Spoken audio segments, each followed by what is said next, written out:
Joe Stories from Manila. Ito po ang kwento natin ngayong araw na ito. Mapagpalang araw, Commander. Ako po si Joe. Joe po ang pangalan ko pero hindi po ako Badyaw. Nais ko po sanang ibahagi sa iyong channel ang aking karanasan. Nangyari po ito taon ng 1999 sa San Remedyo, Antique. Noong mga panahon na ito, 27 years old na po ako. Meron po akong trabaho, pero nung mangyari ito, nakabakasyon po ako, Commander. Pinili kong pumunta sa San Remedyo Antique dahil meron po kaming kamag-anak roon. Nagpaalam naman ako kay tatay at kay nanay. Sinabi nila na mag-iingat daw ako. Gusto kong pumunta doon sa lugar na yun dahil nga meron kaming kamag-anak at balita ko maganda raw ang mga babae roon.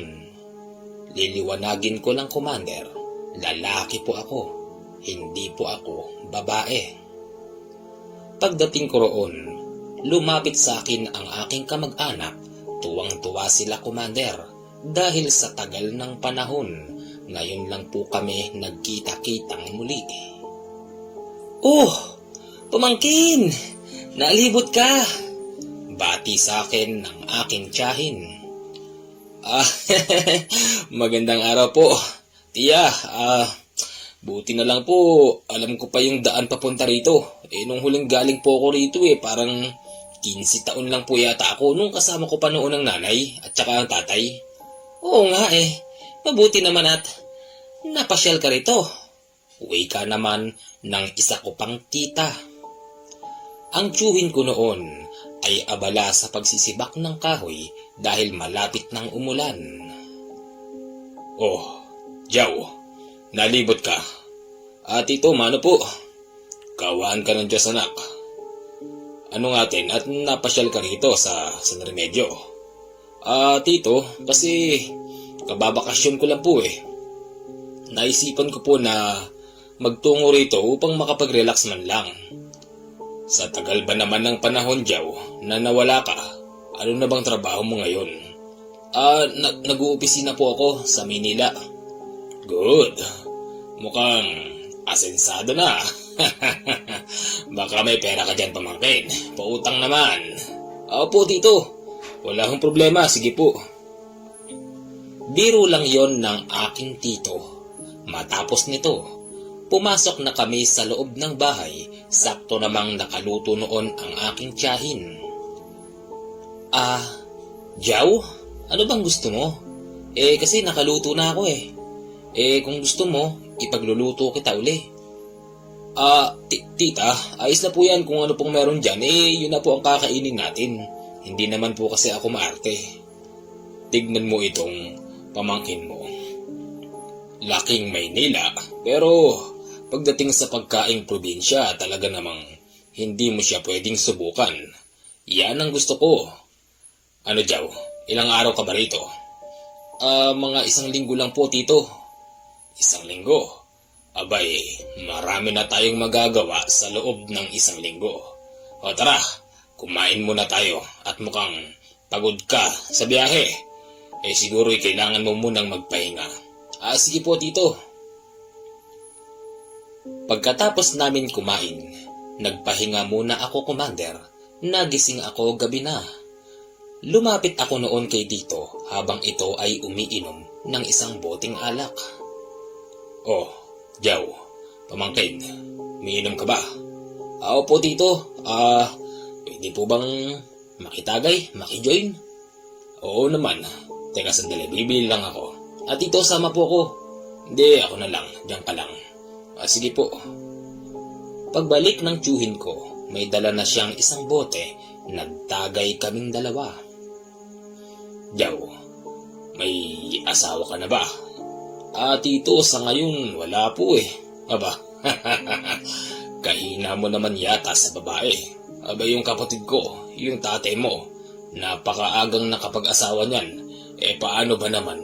Dito sa lugar natin, dito mismo, kung sinong magustuhan ng babae, Abay, sumasama naman sa kanya yung babae. Abay, ewan ko ba naman sa tatay mo? Parang meron yatang agimat na pampakapit ng babae. Kung bakit ganun na lang kalakas yun sa babae. Hindi naman sana gwapo. Mas gwapo pa nga ako sa tatay mo. Tito, palabiro din ho pala kayo. Jaw, ano bang gagawin mo rito? Ang gusto ko lang po kasi mangyari, Tito. Kaya ako napunta rito dahil stress po kasi ang trabaho sa Manila. Hindi ko gusto yung masyadong mausok. Kahit sabihin na nasa building kami. Tapos parang naaamoy ko pa rin yung usok ng sasakyan. Dito po kasi, fresh air dito. Parang gusto kong mag-camping. Mag-camping baka mo? Oo po, Tito. Pwede naman. Basta, huwag ka lang masyadong maglalalayo. Kasi sa panahon ngayon, hindi mo pa alam kung anong meron dito. Bakit po, Tito? Ano pong meron? Mahirap ipaliwanag pero para sigurado, sasamahan na lang kitang mamasyal dito sa gubat. Wala namang magagalit dyan at saka wala namang masyadong komunista rito. Dinurog na sila ng mga sundalo. Talaga po? Oo. Pagsapit ng bukas, sinabi ng tiyuhin ko na sasamahan niya akong mamasyal sa kagubatan upang makalanghap naman ng masarap na hangin. Yaw, lahat ng natatanaw mo na yan, pwede mong pasyalan, ha? Tapos po, di yung plano mo, dapat meron kang dalang tent para kahit paano ma-enjoy mo yung sarap ng pamumuhay dito, yung tipong para kang merong bahay dito, ganun. Meron po dito. Bakit hindi mo dinala? Sige po, kukunin ko lang saglit. Yun ding araw at oras na yon, naglagay po ako ng tent sa gitna ng kagubatan. Nakapailalim po yon sa malaking puno. Jaw, dito ka na ba magpapaabot ng gabi? Opo, Tito. Dito na lang po ako kasi parang feeling ko masarap pong matulog dito. Hindi ka man lang ba natatakot, pamangkin? Hindi naman po kasi parang wala naman pong masamang tao rito. Ganun ba? O sige, kung may kailangan ka, medyo malapit lang naman ang bahay. Tumakbo ka lang doon, ha? Opo, sige po. Pagsapit ng gabi, heto na, Commander, yung pinaka-aasam kong oras.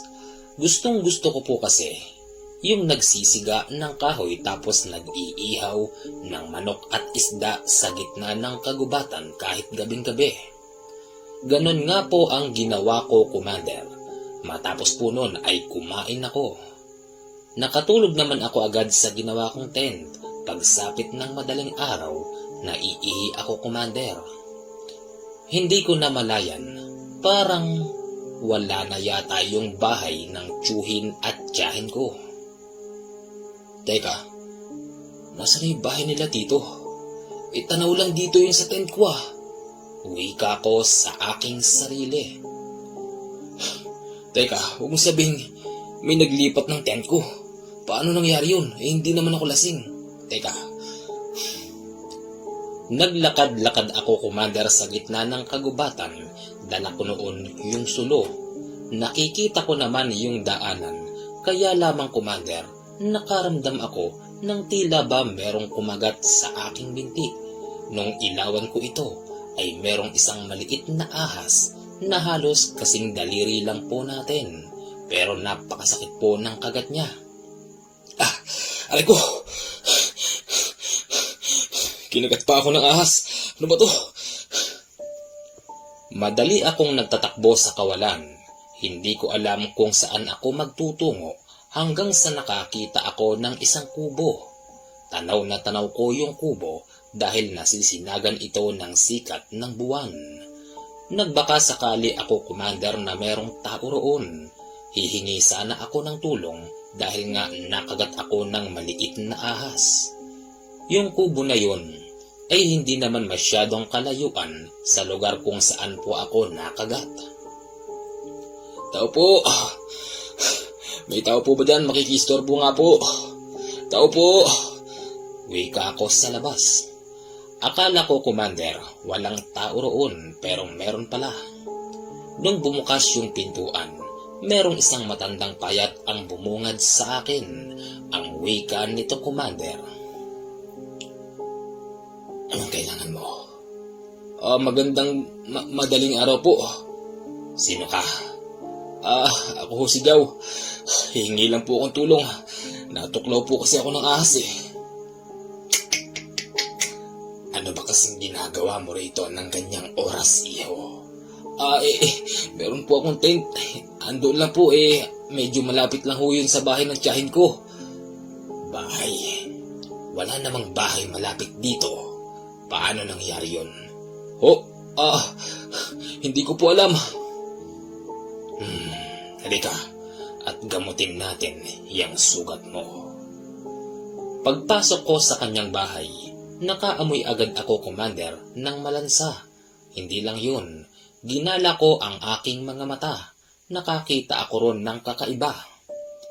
Ang ginawa naman ng lalaki na yon sa aking sugat, maniwala ka o hindi, Commander, kumuha siya ng sunog, tapos ipinatong niya po sa aking sugat.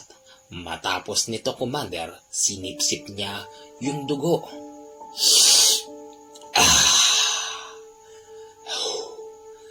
Napakasarap. Napakasarap. Ang alin po? Kamusta ang pakiramdam mo? Hindi ka na ba masyadong nahihilo? Kanina po kasi parang kumalat po yata yung kamandag ng ahas. Ngayon, ayos ka na ba? Okay naman na po ako. Maraming salamat po. Magaling na po ba ako? Hindi pa. Hindi ka pa magaling. Dito ka muna hanggang bukas ng maghapon. Baka po hanapin ako ng tiyahin ko at saka ng tsuhin ko. Bakit? Bata ka pa ba? Hindi ba? May edad ka na. Bakit nag-aalala ka sa kanila? Sila po ang mag-aalala sa akin. Ganon ba? Hindi ka aalis. Dito ka muna. Dahil pag umalis ka, hindi kita masyadong masusundan. Baka lumalayan. Hindi ka pa masyadong magaling. Sige po. Hindi ko alam ang pangalan ng lalaki na yon nung una. Nalaman ko na lang, Commander, yung pangalan niya kinabukasan dahil merong dumating na isang lalaki. Tao po! Magandang araw po! Manong Apolonio! Uwi ka ng lalaki. O Diego, bakit ngayon ka lang? Kasi po, marami akong ginawa eh. Siya nga ho pala, eto yung pinapakuha niyo sa akin. Magaling. Magaling kang gumawa ng langis. Saan ka pupunta niyan? Uwi na po. Teka, may bisita ho pala kayo. Brad, magandang araw.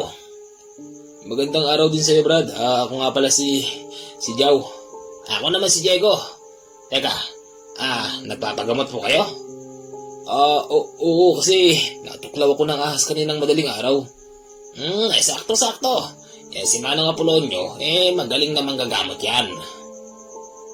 Apolonio? Apolonio po pangalan niyo, Manong? Oo, Apolonio ang pangalan ko. Dito ka muna. Diego, kumain ka na ba? Hindi pa nga po eh. Tamang-tama, may pagkain doon.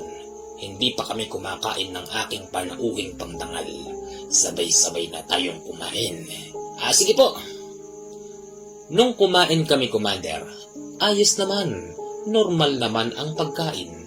Kung ano ang kinakain ko sa Maynila ay meron din dito. Kagaya ng manok, isda, baboy at mga gulay. Pagsapit ng gabi, magpapaalam na sana ako kay Manong Apolonio. Kaya lang po hindi niya ako pinayagan dahil ang sabi niya, Iho, gusto man kitang payagan pero hindi pa maaari. Gabi ngayon, baka makagat ka na naman ng ahas. Ipagpabukas mo na lang. Sabagay po, tama po kayo. Huwag kang mag-alala, Iho.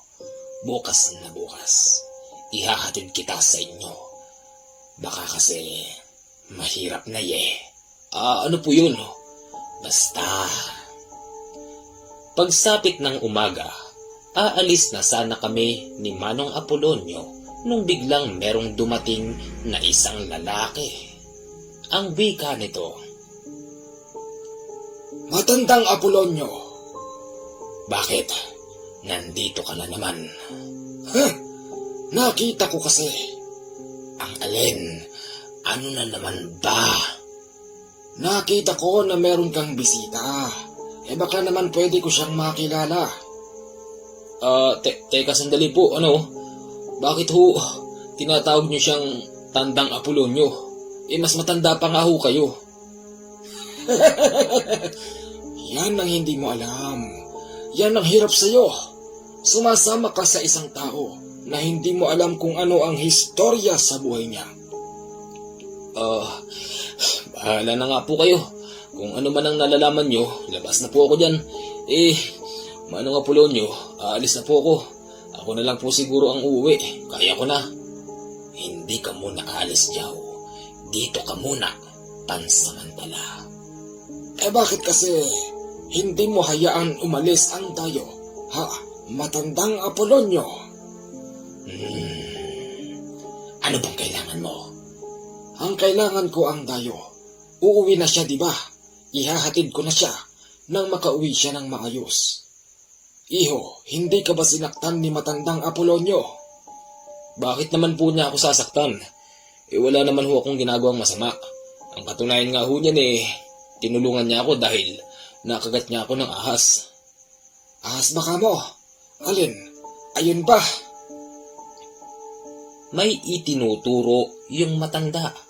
Nakita ko, Commander, yung ahas na maliit na nakapalupot sa gilid ng haligi ng bahay ng matanda. Teka, ito ba yung kumagat sa akin? Bakit? Teka, Manong, alagaan niyo ba yun? Hindi ko yan alaga. Ang ginawa niya, Commander, kinuha niya po yung ahas tapos itinapon niya sa malayo. Ang pinagtatakahan ko, bakit hindi siya kinagat? Buti po hindi kayo kinagat. Paano siyang kakagatin yan? Alaga niya yan. Yan ang kumagat sa'yo.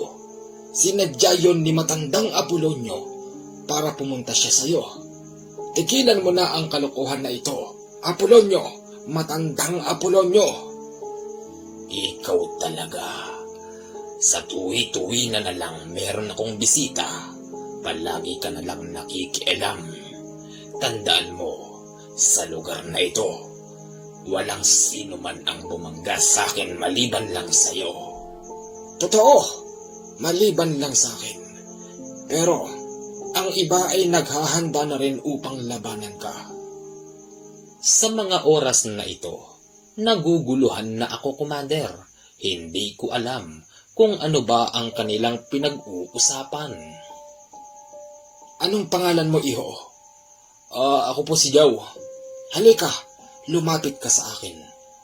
Hindi. Huwag kang lalapit sa kanya. Matanda yan. Papatayin ka nan. Sandali po. Ano ho bang problema? Lumapit ka sa akin, iho, at sasabihin ko sa iyo ang mas makatotohanan. Hindi ka lalapit sa kanya. Pinag-aagawan ako ng dalawa, Commander. Magkabilang kamay ko po ay pinaghahatakan nilang dalawa. Tigilan mo na, Apolonio, pakiusap. Pang-ilang biktima mo na ito. Ano bang sinasabi mo? Lumayas ka! Nung gumanon yung matandang Apolonio, nagulat ako, Commander, dahil yung isang mas matanda pa sa kanya ay tila ba natakot. Dahil bigla po itong nagtatakbo papalayo. Pasensya ka na sa kanya. Baliw ang matandang yon. Halika't pumasok muna tayo rito. Akala ko po ihatid niyo na ako. Hindi mo na. Bigla siyang gumanon, tapos tinititigan niya ako ng mata sa mata. Ewan ko ba sa sarili ko, Commander, matapos niya akong ganunin, tila ba napapasunod niya ako sa kanyang mga gusto. Dito ka muna. Opo, dito muna ako. Pasensya na po kung ako ay makulit. Sagot ko sa kanya, Commander, na animoy na hipnotismo niya ako. Ang ginawa niya nung mga oras na yon, kumuha siya ng langis tapos ipinahid po sa aking noo. Alam ko ang nangyayari, alam ko ang ginagawa niya, alam kong hindi niya ako sinasaktan. Pero nung merong dumating na isang babaeng matanda, ang nakita ko, Commander, ito po ay merong malubhang sakit, pero ginamot niya. Ano bang sakit niyo? Gamutin mo ako. Kailangan ko nang gumaling. Oo nga. Ano nga bang maitutulong ko sa'yo? Gamutin mo ko dahil meron akong nakalaban na malakas na albularyo. Albularyo? Eh bakit lumapit ka sa akin? Albularyo din ako. Apolonyo. Hindi na ituloy ng matandang babae na yun ang kanyang sinasabi dahil pakiramdam ko, Commander, ay kinindatan siya ng matandang Apolonyo. Naintindihan ko na agad dahil nung sabihin ng matandang babae na meron siyang nakalaban na malakas na albularyo, dito ko napagtanto na mukhang ang kasama kong si Apolonyo at ang matanda na yon ay merong tinatago na hindi dapat malaman ng kung sino. Huwag kang mag-alala, Sela. Akong bahala ron. Babalikan natin ang albularyo na yon. Akala nila siguro na hindi ko naririnig ang kanilang pinag-uusapan kahit pabulong lang yon ay rinig na rinig ko, Commander. Jaw, dyan ka lang muna sa loob. Huwag kang titingin dito. Sige po. Matapos nilang maggamutan, aalis na sana yung matandang babae nung biglang narinig ko yung boses ng tiyuhin ko sa labas. Sumisigaw siya, Commander, at galit na galit ito. Apolonyo, ilabas mo ang pamangkin ko. Ngayon din, ilabas mo. Nandyan ng tiyo mo sa labas. Ibibigay kita ron sa isang usapan. Teka, ano bang nangyayari? Nasa labas na naman yung matanda. Sabihin mo sa tiyo mo, paalisin yung matandang yun. Sinong matanda? Halika, sumilip ka. Binuksan niya yung pintuan. Pagbukas nun, Commander, nakita ko yung tiyo ko. Tapos, kasama niya yung matanda na pumunta roon. Ano na namang bang ginagawa niyo rito? Apolonyo, ibigay mo sa akin ngayon ang aking pamangkin. Dahil pag hindi mo siya ibinigay, mapipilitan akong ipatapos ang iyong buhay sa kasama ko na si Apo Anong. Apo Anong pala. Sa palagay mo, natatakot ako sa kanya? Anong? Anong meron ka at dapat kang katakutan? Matandang Apolonyo, ang amin lang, babawiin ko na ang pamangkin ng aking kaibigan. Siya nga naman, Apolonyo. Ibigay mo na ang aking pamangkin kung ayaw mong dumanak ang dugo rito. Nakuha niyo pa akong takutin sa sarili kong lupa. Siguro naman ay hindi lingid sa inyong kaalaman na sa aking lupain ay dumanak ang dugo noong araw pa. Kaya wag niyo kong subukan. Wag niyo kong subukan. Matandang Apolonyo, pag ikaw ay nanggagamot, hindi kita pinakikialam, mentres ay akin pang ikinatutuwa dahil nakatutulong ka sa kapwa-tao. Pero ang pangaaswang mo, dyan ako, hindi papayag. Teka, aswang? Sinong aswang? Yang kasama mo, iho, aswang yan. Aswang na gumagamot. Pero wala naman po akong nakitang senyales na siya ay ganun. Jow, halika rito. Lumapit ka sa akin. Tito, sandali po, kukunin ko lang yung gamit ko. Hindi na. Halika rito, Jow. Dalian mo. Opo. Paglapit ko noon kay Tito, ang sabi niya sa akin, Jow, hindi ka ba kinagat noon? Wala ka bang naging sugat? Tito, meron po akong sugat pero kagat ng ahas. Yan na nga bang sinasabi ko. Kaya Jow, kung tutuusin, ayokong payagan ka na mag-isa rito sa gubat. Hindi ko lang masabi sa iyo noon dahil hindi ka maniwala. Tito, ano bang nangyayari? Yang si matandang Apolonyo. Gumagamot yan ng tao. Tamang nagbabagong buhay na rin pero minsan, pinapagana pa rin yan ang pagiging aswang niya. Tito, huwag mo sanang mamasamain pero hindi ko po siya nakitahan ng pagiging aswang. Tsaka, totoo ba yun? Yaw, pamangkin.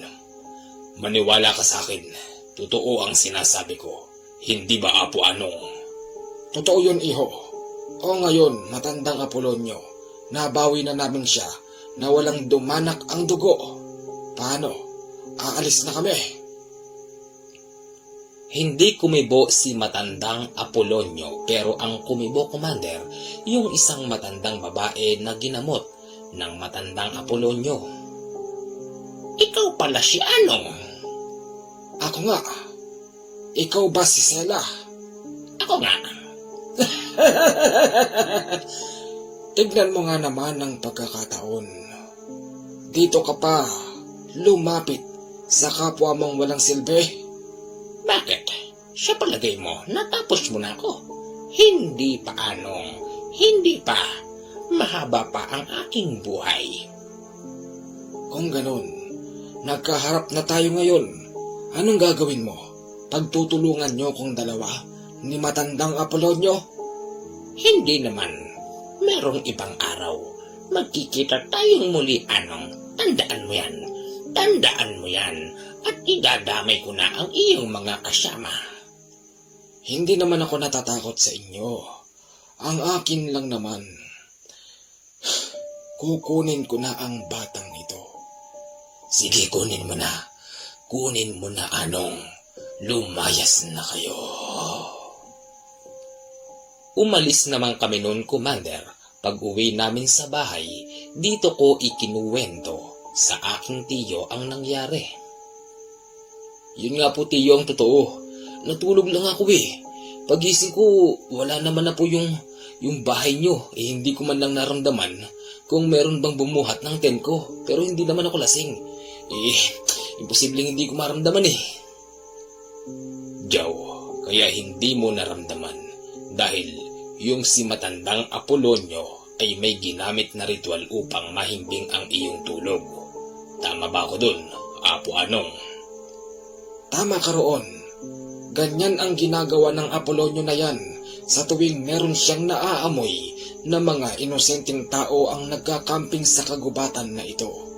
Sa dinami-dami ba naman ng dapat mong pagtulugan, iho? Bakit kasi doon pa? Ewan ko po kasi parang may nagsasabi sa akin na doon na lang daw ako at maganda raw doon pagkagabi. Ganun ba? Malamang yan na yung presensya ni Apolonyo. Tito, siguro uwi na ako bukas. Akala ko ba, Jow, 1 linggo ka rito? Kasi parang hindi ho yata maganda yung experience ko rito sa lugar nyo. Jow, hindi ka muna aalis. Bakit po? Tama siya. Hindi ka pa muna pwedeng umalis. Dahil alam mo ba, ang ginawa sa'yo ng Apolonyo na yun, meron siyang itinanim sa'yo at tatanggalin natin yun. Paano po? Tsaka ano yun? Hindi ba natuklaw ka ng ahas? Opo. Ngayon, sinipsip niya yung sugat mo. Opo. Ngayon, hindi totoong sinipsip. Imbis na tanggalin yung dugo, meron siyang ibinaon sa iyong katawan sa pamamagitan ng kanyang laway. Hala, Diyos ko po, baka naman ikaw ay nayanggaw na. Huwag naman sana. Napakahirap tanggalin ang nayanggaw. Paano niyo pong tatanggalin yun? Tsaka ano ba yun? Anong mangyayari po sa akin? Sa ngayon ay hindi ko alam, Jaw, pero gagawan natin ito ng paraan. Aalis muna ako. Babalik ako mamayang tanghali at dala ko na ang gamot upang matanggal natin yan. Sige po. Apo Anong, aasahan po namin ang inyong pagbabalik upang ang aking pamangkin na si Jaw ay umuwi sa kanilang lugar ng tao. Sige, huwag kang mag-alala, akong bahala dyan.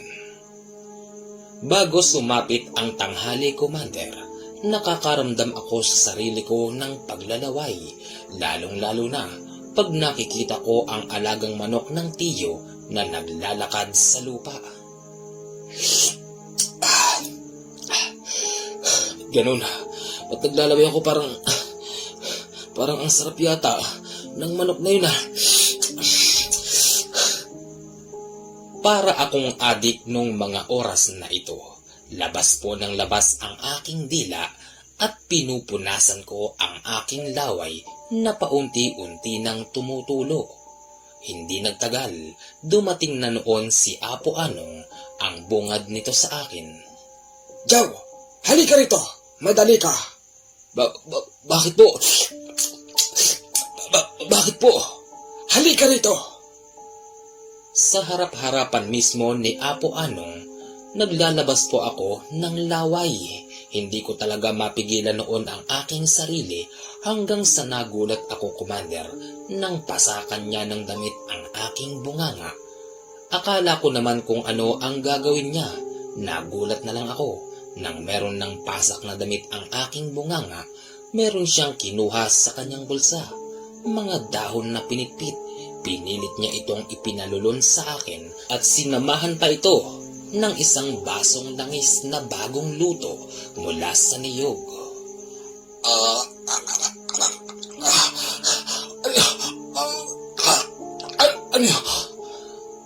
Yun na lang ang tanging nagawa ko habang pilit na bumababa sa aking lalamunan yung mga dahon na pinitpit na may kasama na bagong luto na langis. Matapos po nun, Commander, tinanggal na ni Apo Anong ang busal sa aking bunganga. Hindi nagtagal nakaramdam po ako ng pananakit ng tiyan, kaya ang sabi ni Apo Anong, madali akong magpupunta sa palikuran upang ilabas ko ang aking mga kinain. Nung ilabas ko yun, Commander, maniwala ka o hindi, kitang-kita ko na merong mga balahibo ng manok, tapos napakaitim po ng aking dumi na may kasamang tubig. Sakit naman ang tiyan ko. May pinainom sa akin ni Apo Anong. Ang init-init pa ng langis. Matapos nun, Commander, pumunta ako kay Tiyo at kay Apo Anong. Anong pakiramdam mo, Jaw? Siya nga naman, pamangkin. Anong pakiramdam mo? Yun po. Parang nawala na po yung sakit ng tiyan ko. Ano ang idinumi mo? Meron po akong idinumi na mga balahibo yata ng manok. Pero maliliit pa po, tapos may kasamang tubig na itim na medyo malapot. Ay, naku, salamat. Ay, para akong nabunutan ng tinik. Bakit naman po? Kasi naagapan pa natin, niyayanggaw ka pala ni Apolonio. Lintek na matandang Apolonio na yon. Mabuti na lamang at nailigtas pa kita. Apo Anong, kung hindi ho natin naagapan ng aking pamangkin na si Jaw, ano hong mangyayari sa kanya? Ang mangyayari sa kanya ay nayanggaw siya. Magiging aswang din siya. Ganun. Napakamalas naman ng pagdalaw mo rito, Jaw. Akalain mo na tsambahan mo pa yung Apolonio na yun. Sa totoo lang, si Apolonio, dito sa kagubatan na ito ay nalilibot niya ito sa loob ng maghapon. Naghahanap ito ng biktima. Mabuti na lamang. At nung mawala ka, Jaw, agad na tumakbo sa akin ang iyong tiyo upang sabihin yun. Alam ko na una pa lang, nung sabihin ng tiyo mo na doon ka pumunta, baka kako na biktima ka na ni matandang Apolonio. Kung hindi ako nagkakamali, pang-3 ka na nailigtas ko. Yung iba, mga nagkakamping. Yung iba naman, parang naligaw lang ata sa kagubatan. At mabuti na lang talaga. Inabutan pa kita. Kung hindi, ikaw ang pinakamalala. Ikaw ang pinakamahirap ibalik sa dati. Apo Anong, may tanong ko lang po, ano po ba yung pinainom natin sa aking pamangkin na si Jow? Huwag mo nang alamin. Huwag mo nang alamin. Ako na lang ang nakakaalam roon. Pero pwede ko hubang malaman, paano ho kung isang araw mawala ho kayo, tapos natsambahan ko itong si Apolonio meron na namang bagong biktima. Ano hong gagawin ko para makatulong man lang ako? O siya, sasabihin ko sa'yo. Pero hindi pa sa ngayon. Sa ngayon, Jow, magpagaling ka muna. Titignan muna kita kung pwede ka na bang umuwi. At kung pwede ka nang umuwi, hahayaan na kitang makabalik sa inyo. Aasahan ko, Jow, na ang kwento na ito ay hindi lalabas sa inyong lugar dahil katatakutan ng mga taga Maynila ang lugar na ito. Nagkakaintindihan mo tayo? Opo, Apo Anong.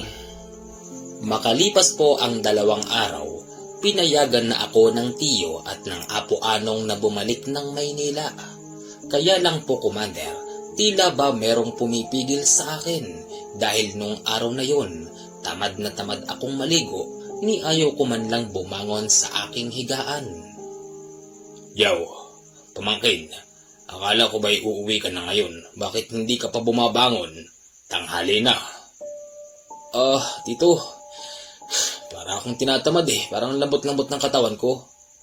Ano pang nararamdaman mo at tatawagin ko si Apo Anong? Wag na po, Tito. Ayos lang po ako. Gusto ko lang po munang magpahinga. Bukas na lang po siguro ako uwi ng Maynila. O sige, ikaw ang bahala. Aalis kami ng tiya mo. Ikaw ang may iwan dito mag-isa. Isan po kayo pupunta? Pupunta lang kami sa bayan at mamimili kami ng pagkain. Sige po, Tito. Pag-alis ng aking tiyo at tiya, heto, Commander, ang isa na namang problema dahil si matandang Apolonio ay naroroon sa harapan ng bahay ng tiyo. Nakita ko siya, nakatayo siya roon, pero hindi ito kumikibo, pero nakalabas ang kanyang ipin. Jow, hindi ba sinabi ko sa'yo na magkikita tayong muli? Heto na ang tamang pagkakataon. Sumama ka sa'kin. Sumama ka sa'kin, Jow. Sa mga oras na ito, Commander, alam ko na mukhang hinihipnotismo na naman ako ni matandang Apolonio. Akala niya siguro ay basta-basta ito tatalab. Nagkamali siya, Commander, dahil si Apo Anong ay naroroon din pala. Nagtatago lang ito sa mga puno at hindi basta nagpaparamdam sa matandang si Apolonio. Halika rito, lumapit ka. Hindi naman ako lumalapit sa kanya. Imbis na lumapit ako ay natawa pa ako. Nang dahil doon, Commander, nakahalata si matandang Apolonio na merong kumukontra sa ginagawa niya. Sinong nariyan? Bakit hindi tumatalab ang ginagawa ko sa dayo?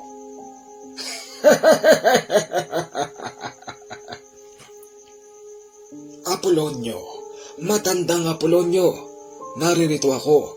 Talagang hindi tatalabian. Hanggang dito ba naman sa bahay nila? Sinusundan mo pa ang dayo. Ngayon, wala ka na sa sarili mong lupa. Wala ka nang pwedeng ipagyabang. Tatapusin na kita rito ngayon at isasama ko pa ang kaibigan mong si Sela. Huwag mong idamay si Sela. Wala siya rito. Hindi siya pumunta rito para makipag-away. Ako lang ang labanan mo. Anong? Apo Anong, galangin mo naman ako. Nung sabihin niya yun, Commander, nakita ko yung matandang si Apo Anong ay hinampas niya ng kanyang tungkod yung matandang si Apolonio. At nung tamaan ito, Commander, maniwala ka o hindi, tumilapon ito ng napakalayo hanggang sa hindi na namin ito nakita. Apo Anong, ano pong ginawa nyo? Bakit parang napakalakas nyo naman po? Tsaka, saan po galing yung tungkod na yan? Nung nakaraan hindi nyo naman po dala yan. Jao, ang aking kakayanan, yung iba ay naririnig sa aking tungkod. Sa bawat tatamaan nito ng mga aswang o kahit sino pa mang kalaban, tiyak na titilapon sila sa malayo at wala na silang laban. Ngayon, huwag mo nang asahan na babalik pa yung Apolonio na yun dahil unti-unti na niyang lalasapin ang lason na tumama sa kanyang katawan. Masama siya, masama rin ako. Pero ipinapakita ko ang aking kasamaan sa mga katulad niyang walang kaluluwa, walang ibang ginawa kung hindi mang biktima ng inosente na kagaya mo. Sige Jao, gumaya ka na. Umuwi ka na sa inyo, dito lang ako. Pero, Apo Anong, wala pa ho sila tiya at tiyo. Kailangan po nandito sila pag umalis ako. Ganun ba? Importante pala sa iyo ang pagpapaalam. Opo, kasi baka sabihin naman nila na bastos po ako, nakakahiya naman po. Sa bagay, tama ka. O sige, dito na lang ako. Maraming salamat po at binabantayan niyo po ako. Walang anuman. Kahit sino ay aking tutulungan. Basta nakikita kong may ginagawang mali ang matandang Apolonio na yan. Siya nga ho pala, bakit ho matandang Apolonio tawag niyo sa kanya? Kasi, matandang-matanda na yan. Baka hindi mo na itatanong. Ang edad niya kumpara sa akin ay triple. Po? Triple? Meron po ba nun? Bakit naman wala? Ang aswang, hindi tumatanda ang muka. Pasensya na po kayo kasi hindi ko ho alam na meron palang mga ganun. Hindi nga ho ako naniniwala sa mga aswang. At saka, yan si matandang Apolonio, sinasabi nyo na aswang yan, pero totoo lang po, wala akong nakitang kahit kaunting sinyalis sa kanya na siya ay aswang. Ang tanong, kilala mo ba ang aswang? Alam mo ba ang sinyalis roon? Hindi po Hindi naman pala. Kung ganun, ako ang mas higit na nakakaalam, kaya alam kong sabihin sa iyo ngayon ng harap-harapan. Ikaw, dahil ikaw ay inosente, hindi mo yan malalaman. Kahit nasa harapan mo na ang ebidensya, hindi mo pa rin alam na siya ay aswang hanggat hindi ito nagbabago ng itsura. Pero kung natagal-tagal ka pa ng konti roon, tiyak naman Jao na magiging yanggaw ka na. Yanggaw? Yung magiging aswang po, ganun? Tama, maaaring yang si Apolonio, yan ang trabaho niyan, mangyanggaw manghawa. Pero yung kumain ng tao, parang madalang yata pero hanggat maaari, hanggat kaya ko itong pigilan, ginagawa ko para na rin sa mga kawawang inosente na nabibiktima ni matandang Apolonio. Maraming salamat po, Apo Anong Walang anuman. Sige na, matulog ka na muna. Ako nang bahala rito. Commander JH, hanggang dito lang po ang kwento ko sa iyo. Hindi po masyadong nakakatakot. Medyo may kahabaan nga lang po. Maraming salamat po kung maia-upload mo ito sa channel mo. Matagal ko na po itong pinag-iisipan na i-share sa iyo. Pero ngayon po ay buo na ang aking desisyon na ibahagi sa iyong channel ang kwento kong medyo nakakatakot. Uulitin ko po, Commander. Ako po si Jao, pero hindi po ako Badyaw. Salamat po. Maraming salamat po Kuya Jao sa pagbabahagi ng iyong kwento sa nag-aabang po ng Agaton. Nandito na po. Pagkatapos po ng video na ito, isusunod po natin si Agaton. Sana po ay huwag kayong magsasawa sa pakikinig dahil marami pa po tayong pagsasamahan na kwento na ipinapadala po sa atin ng ating letter sender. O siya, wala po munang pagbati babatiin ko na lang po kayo sa susunod na video. Yun po at maraming salamat. Huwag niyo pong kalimutan mag-iwan ng like sa video na ito. Yun lang at salamat po.